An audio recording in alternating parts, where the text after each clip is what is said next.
આમાં તમે આરામથી ખુરશી પર બેસીને આ બોક્સ પર શું જોવો છો? આરામથી તો આ જોઉં છું કે નાની છોકરીઓને ગિફ્ટ છે, કેટલી મસ્ત અને યુનિક, અને કલર એ કેટલા ફાઇનલ છે. કાલે રુદ્રાંશભાઈના સ્કૂલમાં છે ને રક્ષાબંધન સેલિબ્રેટ કરવાની છે, તો ટીચરે કીધું છે એક જ ગિફ્ટ આપવાની અને સ્મોલ આપવાની. તો હું કેટલી જગ્યાએ રેખડી કે છોકરીઓ માટે રાઉન્ડ માર્યા કે છોકરીઓ માટે શું સારું લેવાય એમ. પછી મને આ વસ્તુ બહુ ગમી કે આ તો એને હર રોજ વસ્તુ યુઝ આવે, હેર બેન્ડ આવે, નાના નાના બટરફ્લાય છે, જો એના કલર્સ ને બધું કેટલું સરસ છે. બતાવ.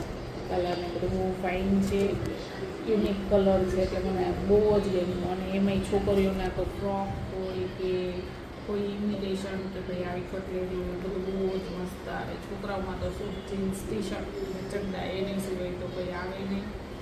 અને આપણે કંઈ બેબી નહીં, નાની, એટલે કંઈ કેવી વસ્તુ લેવાય મમ્મીને આઈડિયા જ નહોતો. પણ આ કલર મને જોતાં જ એક નજરે બહુ ગમી ગયો એટલે મેં લઈ લીધી.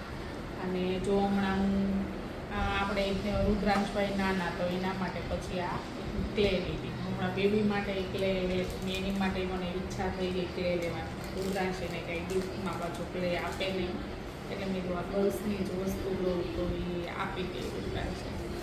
અને આમ એક નજરે આમ જોતાં એટલું ગમે છે ને કે આમ નજર નથી હોતી. કલર એટલા ફાઇન, વસ્તુ એટલી મસ્ત છે. ખરેખર છોકરીની વસ્તુ બહુ ફાઇન આવે.